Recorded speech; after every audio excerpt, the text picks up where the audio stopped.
City of Port Washington Common Council meeting Tuesday, October 19th, 2021 at 6:30. I see all of our council members are here tonight for roll call.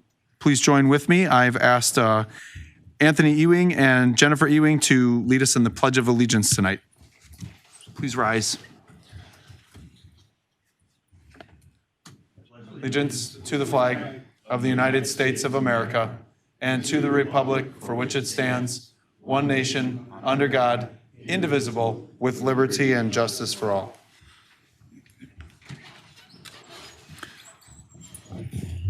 All right, on to the next agenda item, the consent agenda. I'm looking for a motion. So moved. Second. Moved and seconded. Any discussion? All right, all in favor signify by saying aye. Aye. Opposed? All right, moving on to the mayor's business. I'm going to move my updates to the end here because I'd like to take a moment to start out with a commendation for I would like to take a moment to, I'm going to move my mayor updates to the end and take a moment here for a commendation for first responders, Anthony and Jennifer Ewing. So if you two wouldn't mind standing up at the podium there. Thank you very much. So a few weeks ago, we unfortunately lost a young citizen of the city of Port Washington, but an extraordinary thing happened, which is ordinary, I guess, for EMTs and paramedics.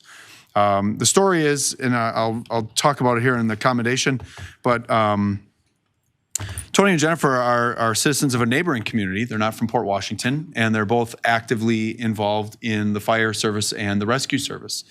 And they were here to pick up daughter, correct? And they were sitting there waiting, and they heard the sirens go. So Tony, if I'm not mistaken, turned on his radio, listened to the call, realized they were just a few blocks away. I'm guessing your daughter got a little text that said, "Be right back." And they drove down to the scene immediately. Both of them being first responders, pulled over, went out, immediately started assisting in the pediatric emergency that was taking place. And what I think is so extraordinary about this and why I asked them to join us tonight for a commendation from the council and myself was that, again, they work in a neighboring community in Grafton, but they responded to a call in our community. And while EMTs and firefighters and police, respond no matter where the situation and run to the call, while that's ordinary for them, I think that's extraordinary for our community. While the result of that young woman's life was not the way we wanted it, it was prolonged and supported by their immediate actions. So tonight I have two commendations for each of you. And because I was raised this way, Jennifer, I'm going to read yours, and Tony, you can read yours later. Sounds good. Okay. So this is a mayoral commendation for service and selflessness.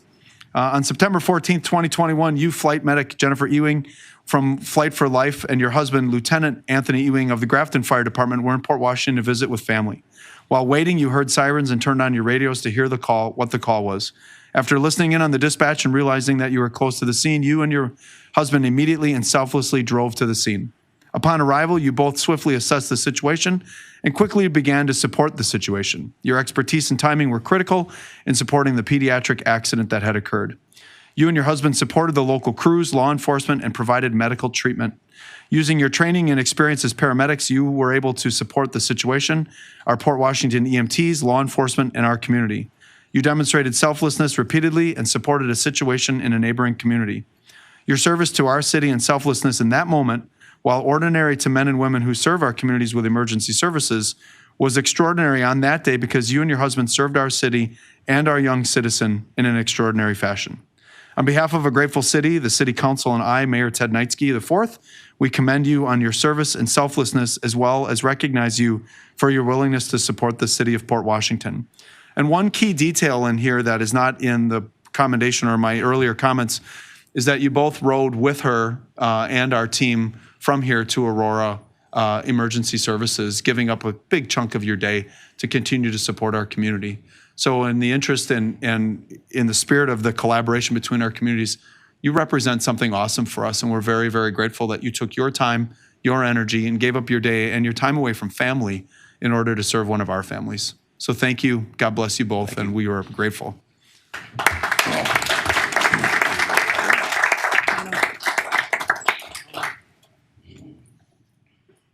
Our tradition is you join me up here. Okay. The council stands up, take a quick picture.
Take care.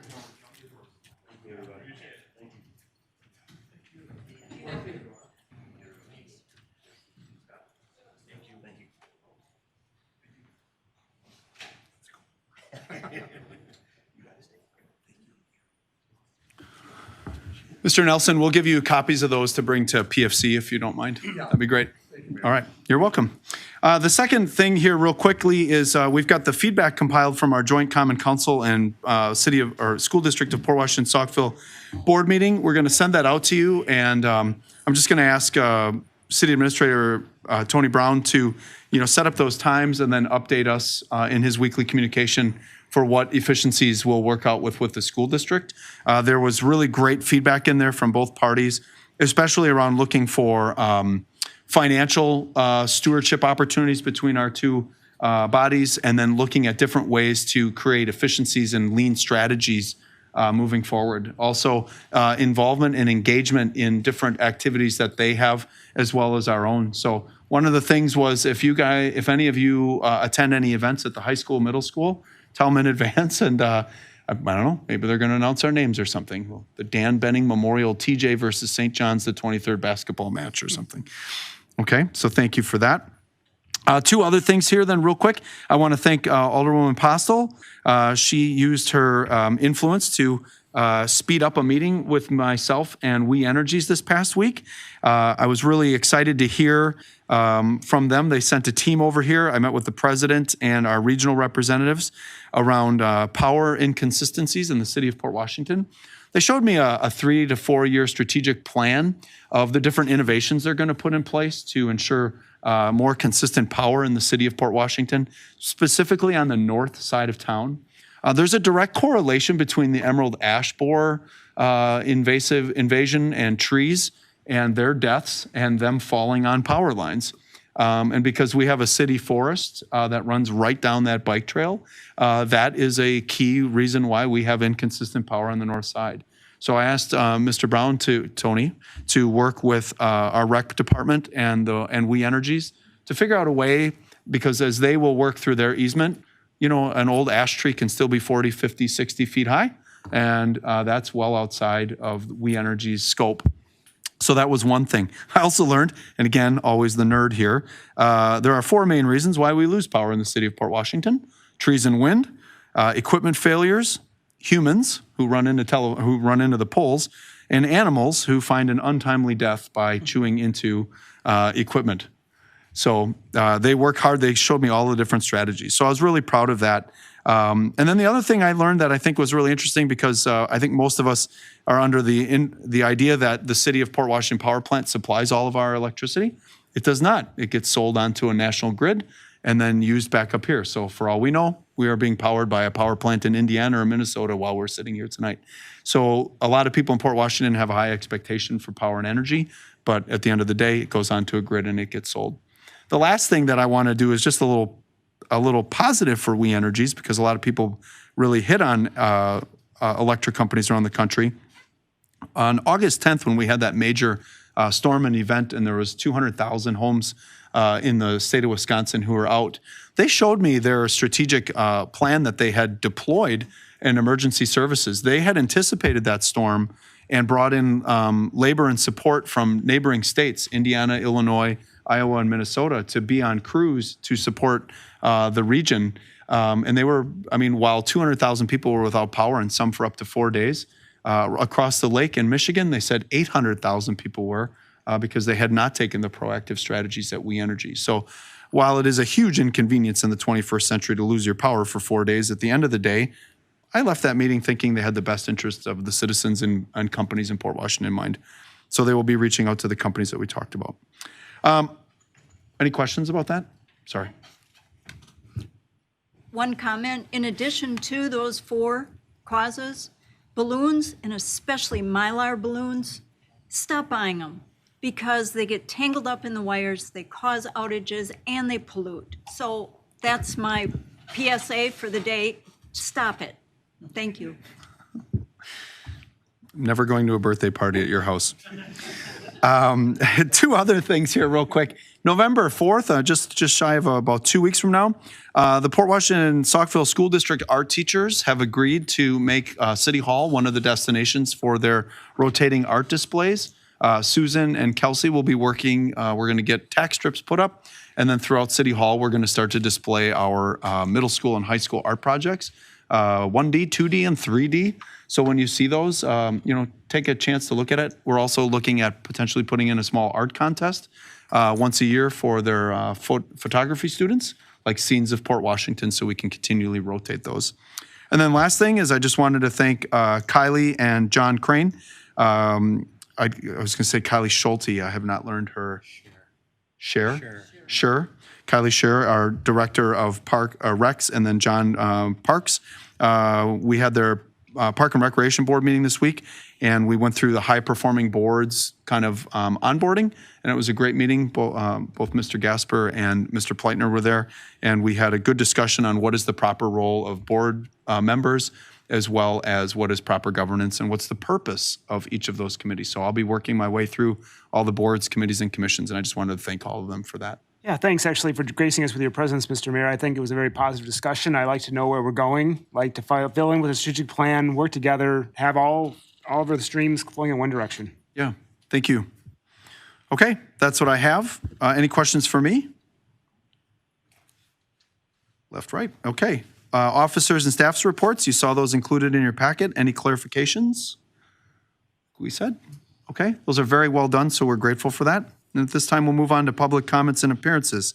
Just a reminder, your comments are welcome. Please limit your comments to 3 minutes. If you need more time, contact the city administrator and ask that your topic be placed on a future Common Council agenda. Any public comments? Any public comments? Okay, seeing none. We're going to move into item number 7, standing committees. It's okay. I do tend not to get this right all the time, so I appreciate it. Okay, consideration and possible action on Group Health Trust 2022 health insurance renewal. The staff recommendation at this time is the staff recommends approving the health insurance renewal proposal from WCA Group Health Trust for the calendar year 2022. Mr. Brown. Thank you, Mr. Mayor. So beyond what the mayor just outlined, I'd point out to the table in the memo, which goes over the existing annual total, which is approximately $1.84 million for the health insurance the city offers.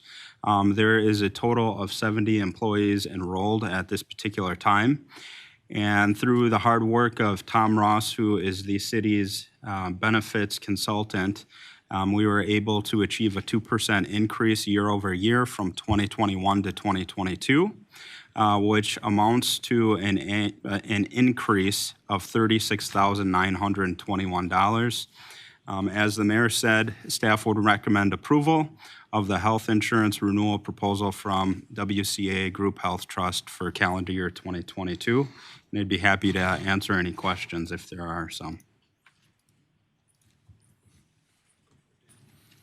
I'll just move to approve the insurance renewal with WCA for calendar year 2022. All right, there's a motion. Is there a second? I'll second. Any questions, comments, clarifications on the motion? Seeing none, all in favor signify by saying aye. Aye. Opposed? All right, excellent. Moving on. 7A2, consideration of possible action on award of contract to replace the roof on the W.J. Niederkorn Library. The staff recommendation is to recommend the award of the bid for roof replacement to Pioneer Roofing LLC. Rob? Okay, all right, this was taken up at our last Board of Public Works meeting. In your packet, you'll see the area, the flat roof of the library that has been leaking and is in need of replacement. We received 4 bids. One was rejected because it did not have the required bid bond with it, making the low bid that of Pioneer Roofing for 63 just over $63,000. It was approved by the Board of Public Works and I believe taken up by Finance. So I believe it was approved by Finance this evening as well. So, and the library board has taken it up in addition to that, so. Where is Pioneer, oh, sorry, Mr. Brown. Like, sorry, harmless, where is Pioneer Roofing located? Where are they out of? Do you remember? I'm sorry, I don't remember. Rob, there was a question during finance of 2 questions. Number one, the first one is this where the ice damming is occurring currently? And will this remediate that? I can answer that. So the ice damming is not in that area, the flat roof area that's being replaced. It is actually at the northern roof line. So in the area where there is the angled parking to the rear of the building. But it doesn't go all the way down to the area in question for this evening. And then about the question related to the Pioneer Roofing LLC, they are out of Johnson Creek, Wisconsin. I'll be looking for a motion to approve that. Second. Moved and seconded. Tierney, Alderman Tierney, Didn't hit my. seconded by Paul. Sorry. All right, any questions or concerns about the motion? All right, all in favor signify by saying aye. Aye. Opposed, nay? All right. Let's get that roof on. Thank you, Mr. Carson, for your work on that. All right, consideration and possible action on recommended consultant for downtown and lakefront plan. Staff recommends the Common Council approve the selection of GRAEF and TKWA, subject to finalization and approval of signed contract. Mr. Harris. Okay, this is related to the proposed downtown and lakefront plan that has been budgeted both with city capital funds, a Wisconsin Coastal Management grant, and Planning Department funds. I submitted a request for proposal in September. I received 8 replies. Working with my downtown plan team, made up of various downtown stakeholders, we winnowed it down to 4 finalists. And after interviewing each, there was a clear consensus to recommend the GRAEF and Kubala-Washako team for the downtown plan that we hope to kick off next month, assuming a approval of their firm and the contract. And the budget is not to exceed $88,000. Those Cedarburg guys going to be able to get the caramel apple and candy store over here from Cedarburg for us? We'll make that a key plan recommendation be and a excellent. catalytic project. I have to resist them every day when I walk out of work. Oh, really? Annie's, right? Okay, any questions for Bob about his recommendation for the strategic planning for the downtown project? You want a motion, Mayor? Yes, that'd be great. Also move to approve the recommendation of staff for GRAEF. Second. Moved and seconded by our engineers. Excellent. Any questions or concerns? Mr. Sigwart? This isn't a question, but I want to make a little bit of a public statement here. Bob, you've been here almost 2 years. Almost 3. See, I missed a year. Okay.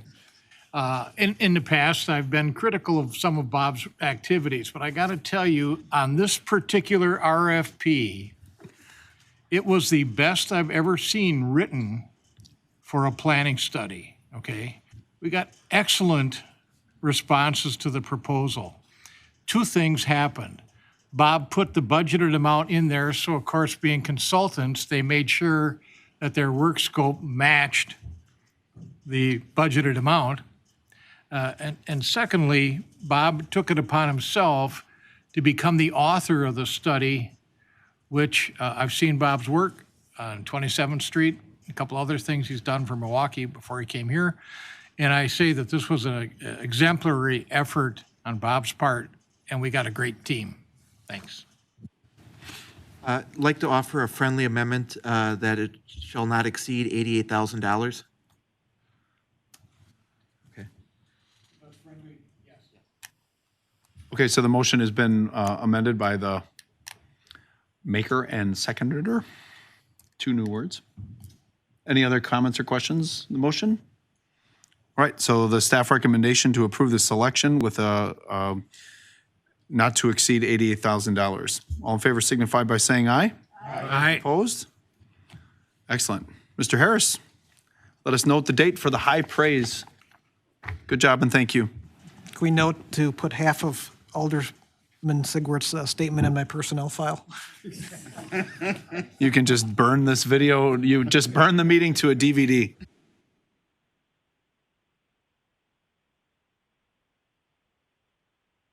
Okay. All right, so the next piece is from city boards and commissions, Planning Commission. At this point, we're going to open a public hearing for consideration of proposed conditional use grant and land covenant for Maritime Holdings LLC for indoor sale of used automobiles on premises in I-2 zoning district located at 1112 Bywater Drive, Port Washington, Wisconsin. The hearing is open. Any comments for? 3 times, right? Any comments for?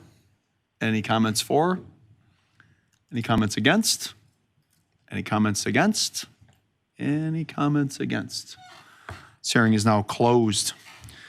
Thank you. Move on to review and possible action regarding proposed conditional use grant and land covenant for Maritime Holdings LLC for indoor sale of used automobiles on premises in I-2 zoning district located at 1112 Bywater Drive, Port Washington, Wisconsin. Staff recommends approval of the conditional use grant subject to the provisions of Ordinance 2021-5 and as detailed under the Plan Commission recommended below.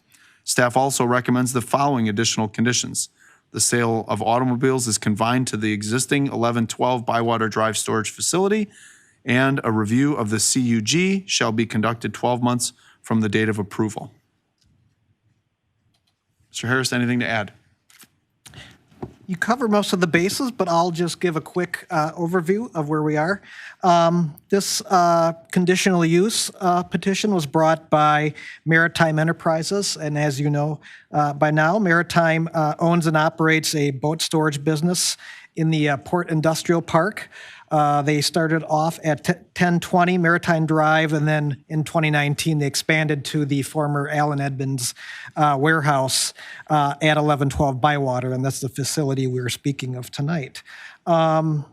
Earlier, I think it was last year, perhaps it was earlier this year, the owner and the applicant came forward requesting a state of Wisconsin motor vehicle dealer license just to act as an accessory to their storage business. The impetus for his request was really to, in case there's a client financial hardship or death, he has the ability to sell or buy the cars in their storage. And so to acquire that license, we needed a zoning approval. And so he petitioned the city to amend the zoning code to allow such activity in the I-2 Industrial Park District as an accessory use. And so that is where we are tonight. The mayor touched on really the approvals or the conditions for that conditional use. This was gone before the Plan Commission at its September meeting. They unanimously approved it. And we are here with final approval and with the conditions that the mayor mentioned and is it is inserted into the conditional use grant that's in your packet. There is a representative from Maritime on hand here tonight if you have any questions or comments. Yeah, that review of the conditional use grant, when it's conducted in 12 months, how does that process work, Bob? Really, it's pretty straightforward. There's a 12-month tickler in my calendar, and it actually goes to, as I read it, I believe it's a Plan Commission. Mm-hmm. Any other questions? Yep. Alderman Pop? The conditional use states that there are a maximum of 12 car sales per year. On average, how many do you normally sell during a year?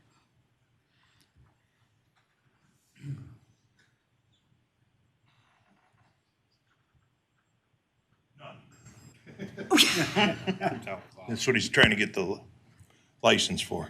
Well, I mean, how many opportunities do you have? And let me rephrase There's it. no, I wouldn't know an average. I know we've Okay. had 2 filings in Ozaki County. Strike that, 1 filing, which resulted in a sheriff's sale. And then we've had several extrajudicial attempts at sales, which require a whole host of hoop leaping. But I couldn't give you an average. It's very few, Okay, at least in my involvement in the last few years. so the 12 is an adequate number for Oh, you? goodness, yes. Okay. All right. Yeah, that's overboard. All right, thank you. David, before you step away, could you please identify yourself for the Dave record? Tershano. And you're the counsel for the, Yes, okay, yes. the owner. Thank you. Yeah. Get it later. Any other questions? I'd be looking for a motion then. Move to approve the conditional use grant. There's a motion. Is there a second? I'll second. Seconded. Any questions or concerns about the motion? Seeing none, all in favor signify by saying aye. Aye. Opposed? Okay. All right, the next thing is a public hearing on special assessments of stormwater laterals. I'm now going to open that public hearing. Anyone here to speak in favor? Anyone here to speak in favor? Anyone here to speak in favor? All right. Anyone here to speak against or opposed?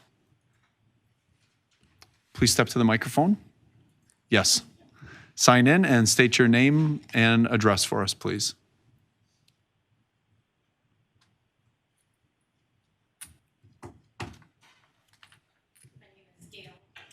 Gail- And I'm Oh, thank you. a resident of Randy Circle in Port Washington. Do you need the address? You can write it down on the sheet of paper Okay, there before you just go. have it on there. Okay.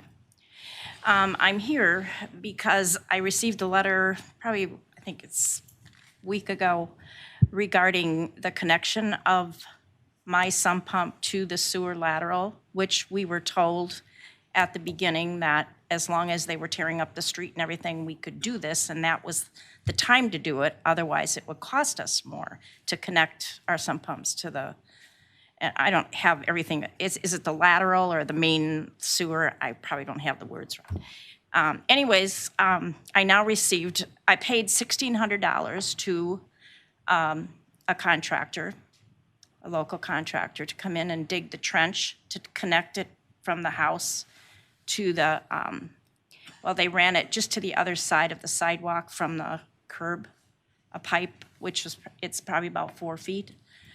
And I now received a bill that the city is charging us also $980. That was never mentioned. We never received any notification of the city charging us for any of this. And I want to know, where did this come, how did this come from? And how did they come up with the $980 when it's only 4 feet of piping that they had to run with the addition of the stuff that they had to replace already, so.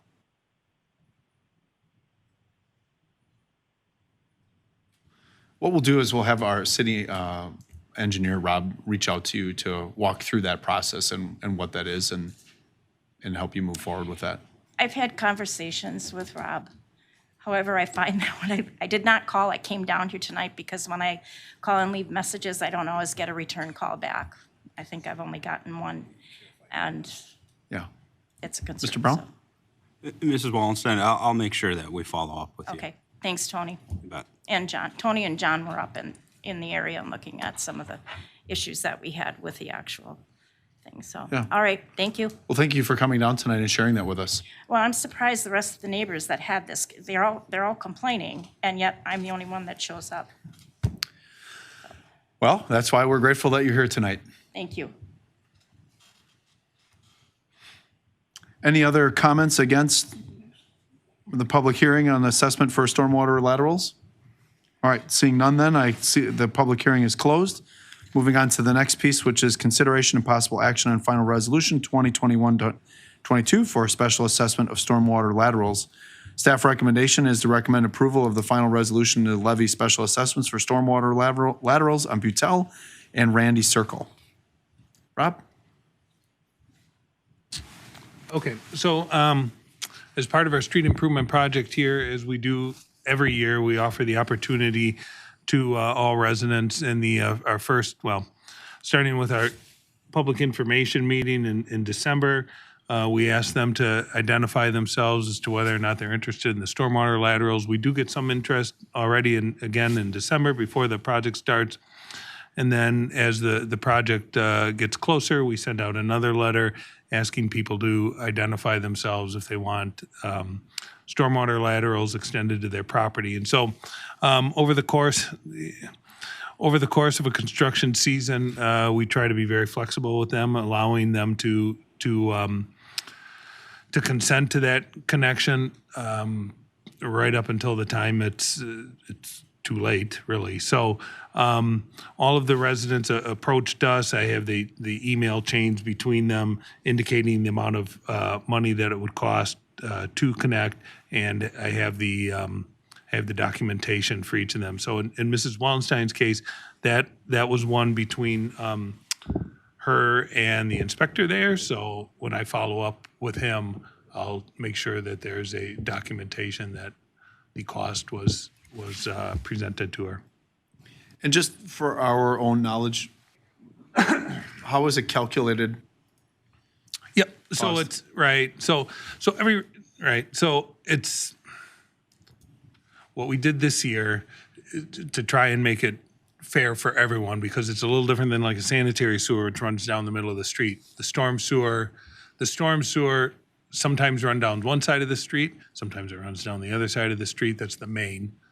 Sometimes it doesn't run down the street at all. So in the case of Randy Circle, there was no storm sewer on the street. So what we did, because we had 4 interested homeowners, Mrs. Wallenstein included, we actually ran a 6-inch sewer behind the curb to connect all of these. And so the agreement was that they would pay for the cost between the street and the right-of-way, which is 16 feet. So it's 16 feet times the unit price that the contractor charges.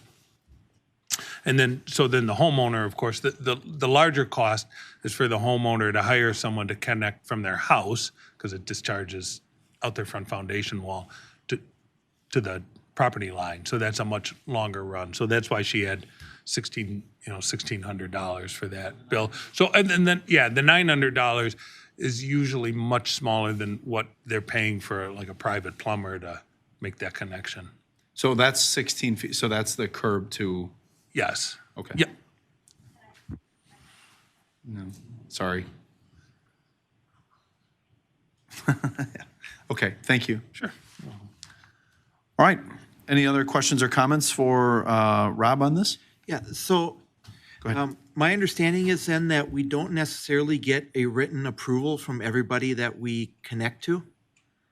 No, to mine. So a number of them came through me. People Yes. reached out to me, and some did work directly with Liam. So this is the first, who was our inspector, I'm sorry, from Ari Smith.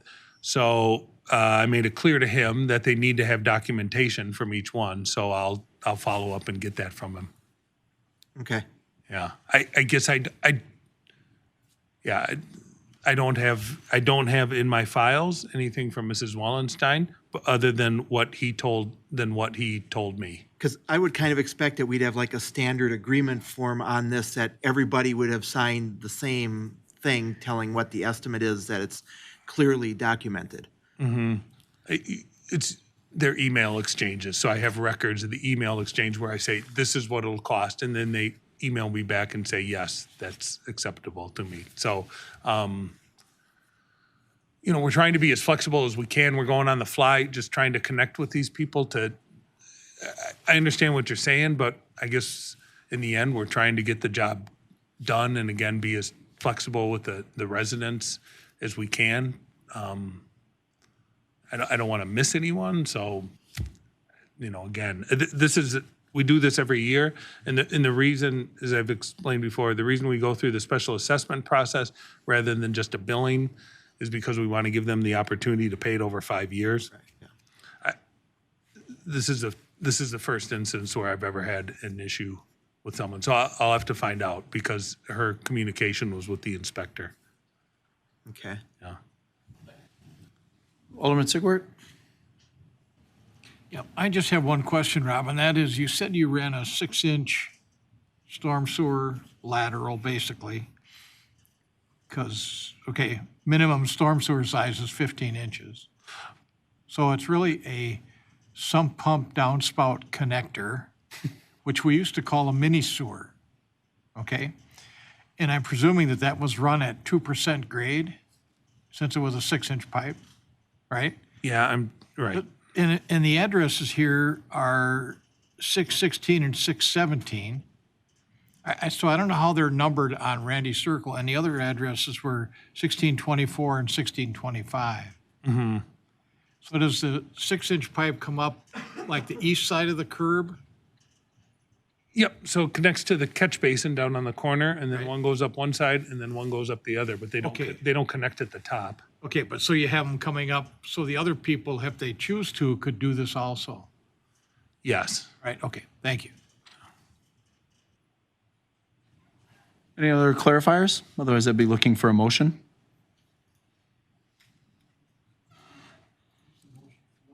The motion is to recommend the approval of the final resolution to levy special assessments for stormwater laterals on Butel and Randy Circle. Could we put this off until the next meeting so we can get Rob's results on what exactly happened in this situation? In that case, I'd need a motion to table. Sure, I move to table this item until the next common council meeting. I will second that. There's a motion and a second. Are there any implications for contracts or anything if this is moved to November for more information?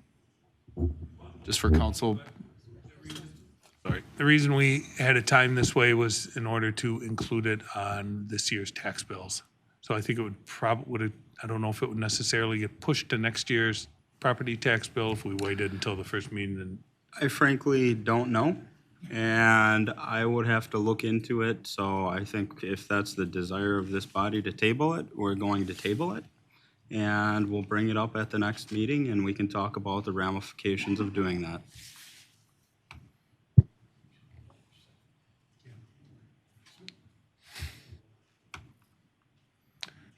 I have a motion and second to table this until November 2nd. Any comments or questions? Anyone need clarification? All right. All in favor of tabling signify by saying aye. Aye. Opposed? All right, we will move on. That is tabled. There's no unfinished business, and we will move into new business. Ordinance 2021-13, amending wards and aldermanic districts. This is the first reading of this ordinance. This ordinance is confirming the aldermanic and ward boundaries for voting purposes in the city of Port Washington. It is the recommendation of the city clerk that this ordinance be approved after the second reading at our next meeting on November 2nd as presented. Susan, did you have anything you wanted to add? I just want to make certain that you all received your email this afternoon and your copy of the updated ordinance, which is in front of you. Again, this is the first reading. This will be taken up at the next meeting in November for final consideration and action. There were some small modifications made. The city attorney had an opportunity to review it thoroughly, which I appreciate. I also appreciate Ross Kroger here at City Hall. He spent a number of hours working on this narrative so that it matches the visual map that you see that is attached. So again, as my email explained, the map that is attached did not change. That has been the same map we've been working with for a number of weeks since the resolution was passed. And the boundaries for the aldermanic and wards fit in with the supervisor districts the county is finishing up their proposal on, which working in tandem is required in this process. as I explained previously. I don't know if Attorney Eberhard has anything he'd like to add to the process. He spent quite a bit of time reviewing this. I don't, but thank you. I also want to thank Ross Kroger, who did a yeoman's job and then some. I think he aged a little bit on this one. But we updated the descriptions of the wards in comparison to the existing ordinance. And this is, I think, while it's a struggle to get through it, believe it or not, it's actually easier to read and the language is more contemporary than the existing ordinance. Thanks.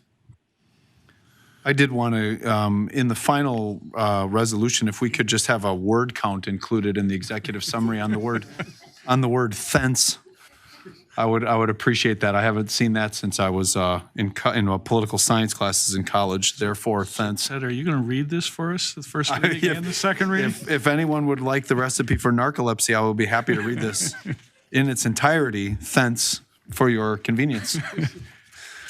I do have Alderman one Benning. request, Susan, is to help with the transition is if we had a current map to compare the future map to. I don't need a description, but, some comparison map. I don't know if you could send one out. I certainly can. I'd be happy to That do we could then overlay it and see where the changes are very clearly. Because I'm sure I know most all of our areas have changed and evolved, and that's okay, but just to know where that is. Be happy to do that. Thank you. Alderman Sigwart? Yeah, I have a question about the people from Paul's district that were added to my district. Do they get notified that they've changed aldermanic districts? When this process is completed and the redistricting is ended, the next process is detailed within election law as well as policy here. Every resident that is in an area of change will be sent a letter to their home notifying them of their ward that has changed, along with the polling location, if that is in fact changed. Sometimes the polling location is affected, sometimes not. And another step in this process, which is not small by any means, is the Wisconsin Election Commission has got to update all property addresses in the entire statewide voter registration system and attach them to their wards, which takes many, many months to accomplish. And of course, we're on a very condensed timeline. So I think that next step also we will be working with them on and checking all addresses, and there can be thousands. So it will be time consuming. I don't have a date when that will be completed. Once this gets to the legislature, they have their own redistricting, and we'll see what the time schedule is at that point for when this will actually be rolled out. And I will let you know as soon as I find that out. Thank you. Thank you. Susan, is there a chance then if the legislature makes any changes that we would change, or are we contained in what the county and we do that we're not going to change this? Their changes are at their level, and it would not affect us. However, the way the law is written, there's a debate going on right now whether or not we could actually put into place and change into our new redistricting lines, even if the state has not completed it. So that's, the Wisconsin Election Commission's looking into that, because that would cause a number of issues maybe within the system they'd have to rectify, and then we may have to go through the process at this level twice if that occurs, which could take the next 4 months or 6 months, depending upon what the court outcome. Yeah. To be determined. Awesome. Yeah. Hopefully we don't get stuck in the mud of gerrymandering at a local or a state level. So, all right. So there is no need for motion on this. This is a first reading of the ordinance. Any other comments or clarifications for the clerk? All right. Seeing none, we're going to move on to forthcoming events. Alderman Pleitner, Hunting for pumpkins this Friday night at Upper Lake Park, picnic area 6, 5 p.m. and 6 p.m. I'm given to understand there's still openings. The Pleitner family will be dressing up. The Pleitner family will all be dressing up on October 30th for the citywide trick-or-treat from 4 to 7 p.m. Just as a preview, Alderman Pleitner, can you give us an idea of what we should be looking for? Are you Mario, Luigi? No, we're the Frozen characters cast again. My wife is going to be Olaf because there's a second baby, so she gets to be Anna. The older one gets to be Elsa because she's blonde, and the redhead, and we're all cast characters. Well, we didn't. Are you the moose? Are you the prince? Or you're Kristoff? Oh, very good. Yeah, we know all the songs and everything. Yes. Mr. Mayor? Oh, are you? What are you wearing? I think that he should have to bring a picture that we can put up on the screen at the end of the meeting. Yeah, as a matter of fact, we should. I'm on a roll with commendations. We'll give you guys the best Frozen group award. I assume Sam is free on Friday night, so we'll be looking for Sam on Friday night. Oh, I can do all of the Nemo songs, just a different generation. Yes, Mr. Brown. In the matter of freeing up some of Susan's time, there is an existing map on the website of all the wards. So I will send that link out to everyone before I leave tonight. These are the lean strategies we're looking for. Thank you. All right, any other forthcoming events? Tony, you want to mention the change to the budget review for Thursday? Yeah, so I think as a result of kind of making sure that we get the right people on the room, what we'll look at doing is changing engineering along with the water utility to next Tuesday. And in substitution of that, on Thursday, we'll have the administrative related areas, along with looking at any other departments that we can while time allows. So I'll send out a modified schedule probably tomorrow at some point. So you guys have that. Okay, and the last thing is this Friday is Read Across America. Aldermen and women, if you have time, try to find yourself in a school reading a little Dr. Seuss to the kids. I call Walk It in My Pocket. All right, public comments before we leave? All right. I'm looking for a motion then to adjourn. So moved. Motion and seconded. All in favor signify by saying aye. Aye. Opposed? This meeting is adjourned. Go Pirates.